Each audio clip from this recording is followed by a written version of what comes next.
Here's what we're going to do today. Today, you're going to watch me make a fool out of myself. And you're going to watch me work through trying to put all of these together into a combination. And I'm going to show you how I like to use them in my practice and how I sometimes use them in my classes as well. My name is Sahira, and I'm here to teach you the beautiful art of belly dance.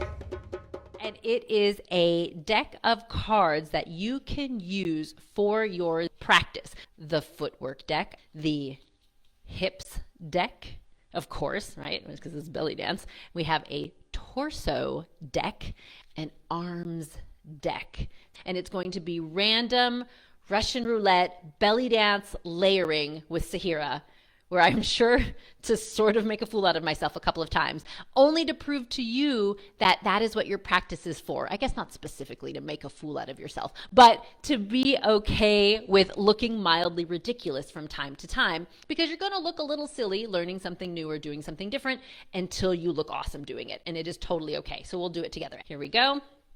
We got upper body undulation for the torso. Okay, I'm going to put them up here so I don't lose them. Grapevine front only. All right, this is getting interesting. Oh God. All right, horizontal figure eight forward. This is gonna be crazy, y'all. Fourth position. So okay, that's nice. They're not, at least they're not moving. I guess sometimes they're moving. We're gonna grab from our zill deck. 16th note runs. I'm pretty excited about that. That's pretty straightforward. Okay, so I'm gonna start from the feet and the hips. I think I like to kind of build from the ground up. So let me find the foot card and the hips card. So my footwork was grapevine front only. And so what that means to me is I'm going front and front and front. Or if we're going the other way, front and front and front, as opposed to a front and back. And my hips are doing a horizontal 8 forward. Oh my Lord. Okay, so horizontal 8 forward, right? So figure 8 pushing to the front. So first I'm going to get a little ridiculous and just kind of play and be like, what happens here? So I instantly see that I think it's going to make more sense for me to only travel like on every other lobe of the 8, because I certainly can't do like front and then front while I'm doing the other side. So you work it out. I invite you to stand up and work it out with me. We'll see if we come up with the same thing or if we both fall down at the same time. Yeah. So if I'm going back to front, back to front, back to front. Oh, or it kind of works like this too. Ooh, okay. No, I like this better.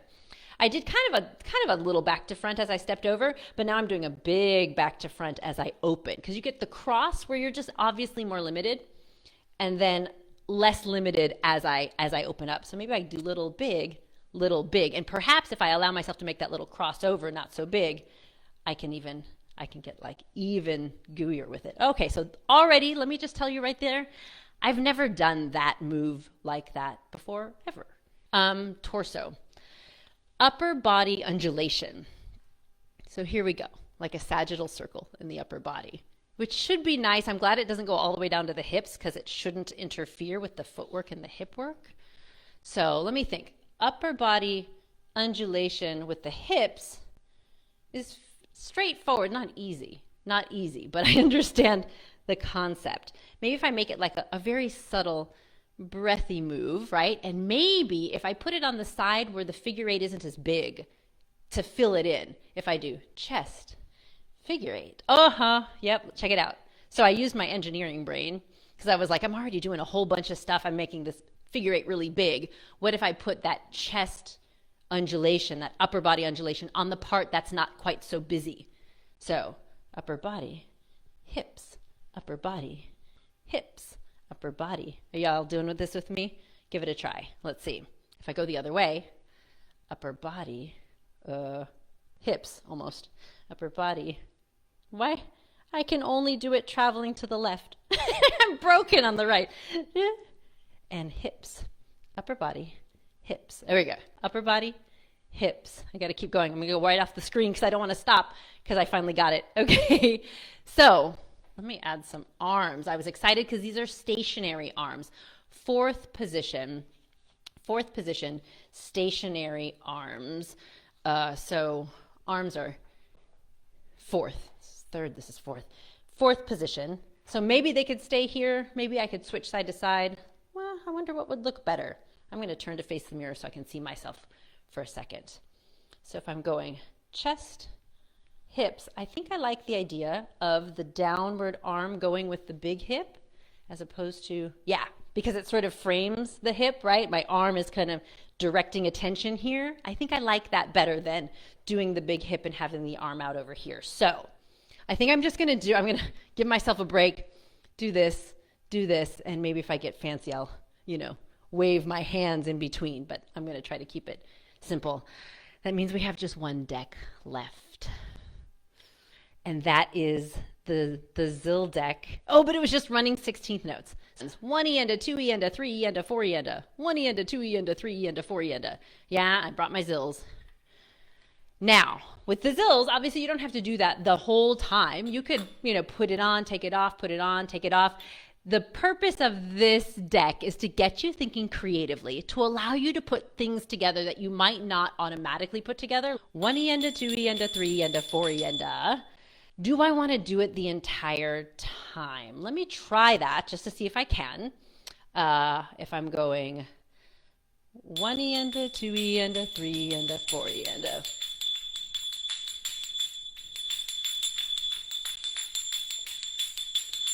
And maybe pause. I would pause on one side so I can do a little something to switch sides maybe.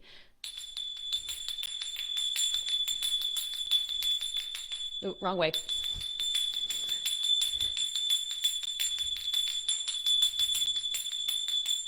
So it's probably not like anything I would consider pretty or stage worthy yet, but there's a lot of ideas in that I really, really like. And here's the deal. Like once you put together like all 5 cards and your head explodes and you fall down on the floor and then you pick yourself back up and you have a good laugh, then you figure out, okay, what parts of this do I really like? Maybe, doing the grapevine just front only was kind of weird and you'd rather do front and back. Maybe that sagittal chest circle was just like a little bit too much. So then you kind of pare it down to what you really enjoyed, right? And I think there's something super valuable in that, and making yourself do all the things and being like, blah, what was that? And then paring it down and figuring out which one you like. I'm going to put on a song just to see if we can make it like work to a song.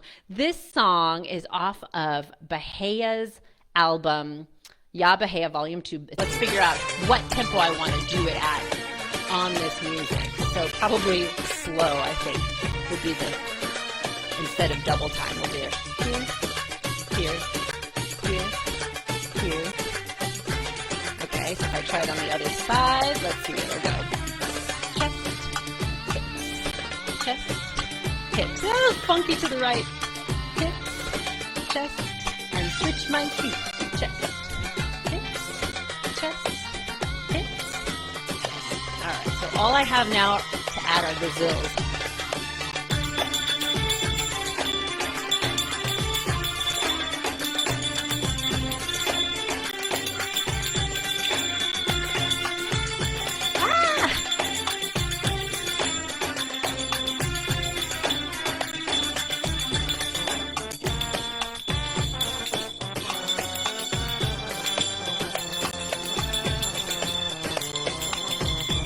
So that's it with all the things. Now I'm going to try to morph it into something I might actually use and see what that looks like.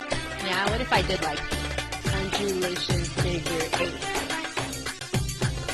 So now I kept the grapevine, put in a full undulation, and took those figure 8s both sides. Oops, I did my grapevine differently. Let's see if I can do it again.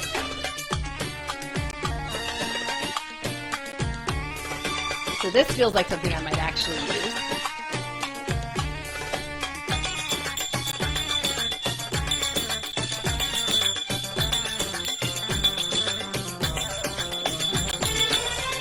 Yeah, you see what I did there? Let me pause this music.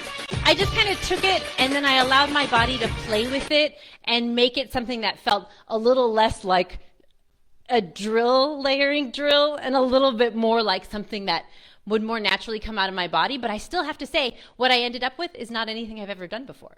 So thank you, layering cards, and thank you all for going on the journey with me. Every time I've pulled them out in my classes, we always come up with something that I'm like, huh, that's that's really cool. Like, why would I have never thought of it? And it's just we get into habits in our body. We get comfortable with certain patterns and certain combinations, which is great. That's called muscle memory, and we need that. But every once in a while, like when we go to a class with a new instructor or when we pull out our layering cards, we're like, there's a combination I haven't thought of before. And sometimes it's for good reason. Sometimes it just blows up in your face. But it's fun to, it's fun to give it a try. Yeah, I like the combo. Did y'all like that combo? I appreciate you all so much. Have a fantastic day, folks. Bye.